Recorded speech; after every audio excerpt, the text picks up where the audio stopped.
So I went and had a DEXA scan done, which told me a lot of information, and it's definitely something that I recommend if you are interested in getting more details about what's working and what's not, and really what the status of your body is at that moment. So for context, I have been using a scale that uses a process called bioimpedance.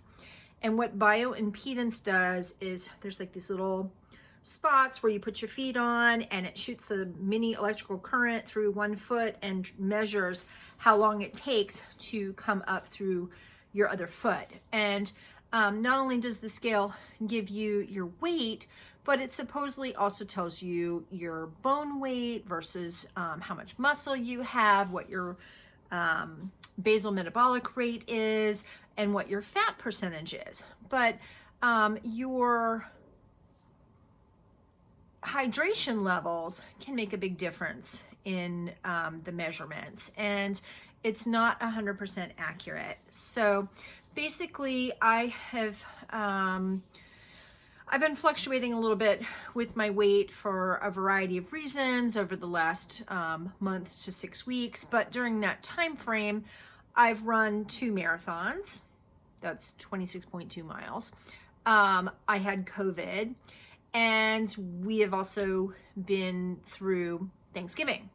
So my weight has kind of fluctuated a little bit, and I'm the most critical person about my own body, and I think a lot of us are. So I really wanted to know what exactly was happening with my body. So I went to a company called Composition ID, and I did have to kind of travel for it, about half hour, 45 minutes to go to this place. But I'm gonna say that I was actually pretty impressed with them, and I got a multi-page report all about my scan. The scan took literally 6 minutes of me laying in a certain position, and then the machine just kind of like passes over you. You can breathe normally, all that kind of good stuff. You just, should try to minimize and not move, but you can talk. Then the machine makes all of these calculations, and this is a medical grade equipment, and it did cost $125 that I paid out of pocket. Now, apparently this is something that could be flexible spending account, reimbursed, but I'm gonna tell you the things that I found out and what surprised me and all that. So I'm gonna go ahead and put my glasses on. But before I do that, you like my shirt? So burpees, would not recommend. I would give it 1 star. I'm the verified user. Yeah, I hate burpees. I try to do them. I suck at them. Anyhow, when I saw this shirt, I was like, I have to get that. Okay, so let's put the glasses on and let's talk about the actual report that I got. So this was a baseline report, and they were trying to upsell me on buying like a package deal where I can go back and all of that. And the advantage of doing that is then I would be able to see progress changes as they happened over time. But this was my baseline. So they gave me this sort of cheat sheet with all of the various definitions. And what I'm going to point out is, okay, so for women, and this is my age range, I'm 53 years old, above average, translation being over fat, would be a 38% body fat, and a healthy range would be 28 to 37%.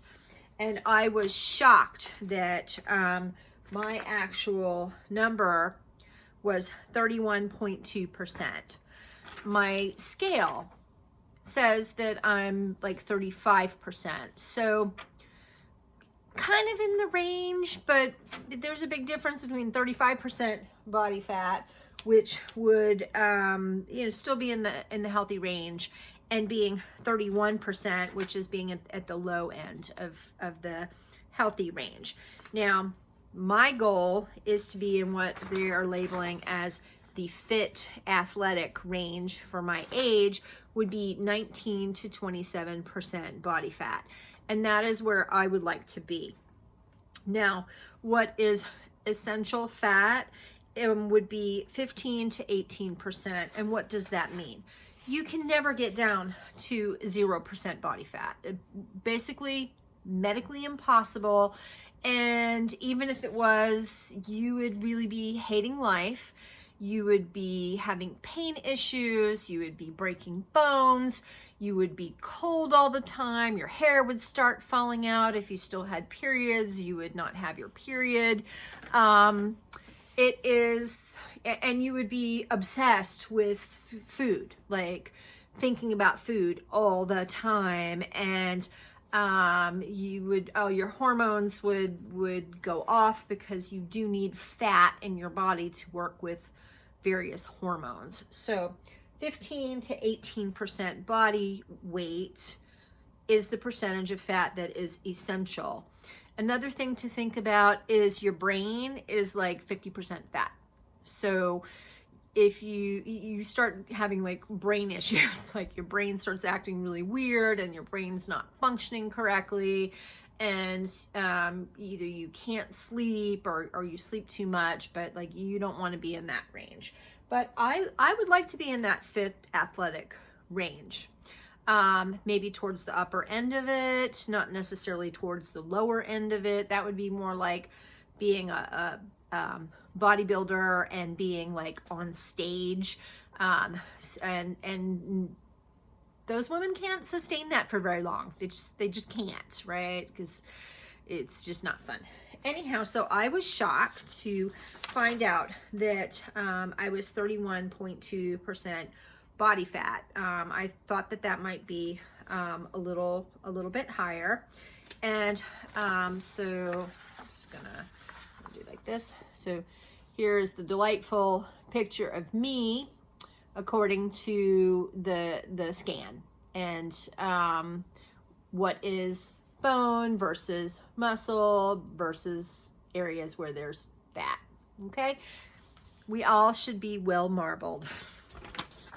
Okay, so moving along in this. So another thing that I was really shocked to find out, and I'm just kind of putting it up here. So then we have this other, I'm covering up like my full name here. So they break it down into areas of the body. So we have arms, legs, and your trunk. And I'm kind of moving this over. So for the arms, left arm versus right arm, 5.7 versus 5.2. Now I am shocked because I'm left-handed and I pretty much do everything with my left arm, with my left hand. And I feel like I'm actually stronger on my left side than I am on my right side. But when we do the scan, I actually have more muscle and more lean mass in my right side than I do on the left. And so one of the recommendations that was made to me was when I do my weightlifting, I should definitely kind of do some like individual, like instead of doing like a double arm, kind of like bicep curls, I should do like left arm and maybe do like some like heavier weights, do like a little more repetitions, just try to really build up my left side versus my right side. Obviously I want to work both sides, but that was a little surprising to me. As far as my legs, there was just a hair difference between my left leg and my right leg. But so if my arms were about 5 and change pounds each of lean mass, my legs, and I have always said, this girl right here is all legs, okay? My legs were 20 pounds each of lean mass. muscle, bone. There you go. With just a hair difference between the two. So I had good symmetry there. And now in my trunk, so, you know, that's this part of the body, between the left and the right side. So we're talking about like differences in individual muscles from the left to the right in my back and in my core. There was a really big difference there.